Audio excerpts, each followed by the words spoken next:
Day si Doc Brakday. Akong isulti ninyo no ang 5 ka sinyalis sa pagdutism.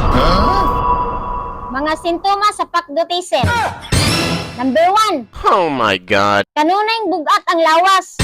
Kay ngano man. Tungod kay pakdot man ka. Kay wa man kay kwarta. Way sud imong bulsa. Maong bugat imong lawas. Ikaw kuno ganahan day ka. Mubangon, mulakaw, ug mugawas nga wa man kay mapalit. Kay wa baya kay kwarta. Naunsa ka na tulog ka. Number 2. Labad ang ulo. Nganong maglabad ang ulo?